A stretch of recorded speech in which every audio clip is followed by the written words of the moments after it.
Hello viewers, আসসালামু আলাইকুম। Welcome back to my channel Arishan lifestyle.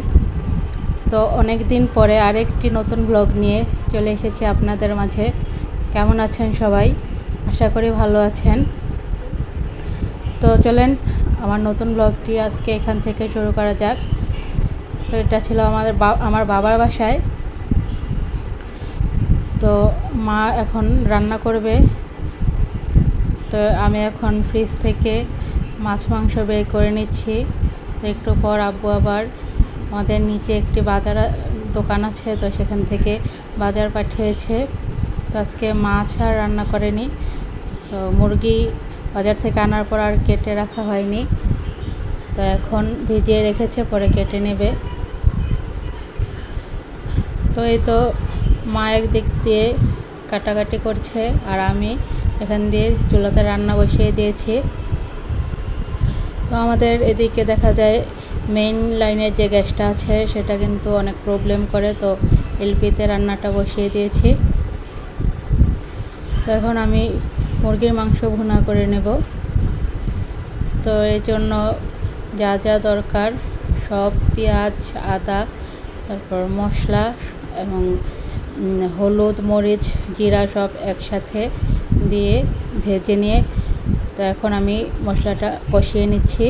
তো কষিয়ে নেওয়ার পর এই তো আমি ভেজে রাখা মুরগির মাংসটা কড়াইতে দিয়ে দিয়েছি। তো এখন আরেকটু কষিয়ে নিলাম। তো এখন এই তো তেল ভেসে উঠেছে উপরে, এখন ঝোলের পানি অ্যাড করে দিলাম। তো এই তো তরকারিতে বাবলস এসে গেছে। তো একটু পরেই আমি তরকারিটা হয়ে গেলে চুলা থেকে নামিয়ে নেব। তো এই তো আমার তরকারি রান্না করা শেষ।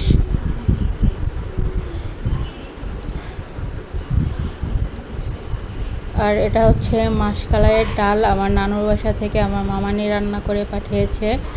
আর এটা হচ্ছে পায়েস, এটাও আমার মামানি রান্না করে পাঠিয়েছে। আর এদিকে আমার ছোট বোন ডালের বড়া ভেজে নিচ্ছে। আর এখানে বেগুন ভাজা হচ্ছে ভর্তা বানানোর জন্য। আর এটা হচ্ছে মিষ্টি কুমড়া ভেজে নিয়েছে ভর্তা বানানোর জন্য। তো এই তো আমি পেঁয়াজ, মরিচ, লবণ একসাথে মেখে নিয়ে এখন মিষ্টি কুমড়ার ভর্তাটা বানিয়ে নিচ্ছি।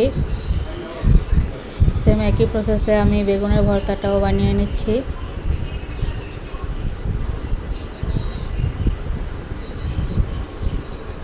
তো চলেন দেখা আজকে দুপুরে কী কী রান্না হয়েছে। এখানে হচ্ছে বেগুনের ভর্তা, মিষ্টি কুমড়ার ভর্তা, মুরগির মাংস,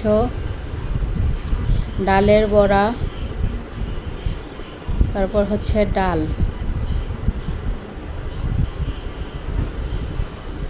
তো এই তো আমি যেই প্লেটে ভর্তা বানিয়েছিলাম সেটাতেই খেতে বসে পড়েছি। তো চলেন খেতে খেতে আপনাদের কাছ থেকে বিদায় নিয়ে নিচ্ছি। ভালো থাকবেন সবাই, সুস্থ থাকবেন। আসসালামু আলাইকুম, আল্লাহ হাফেজ।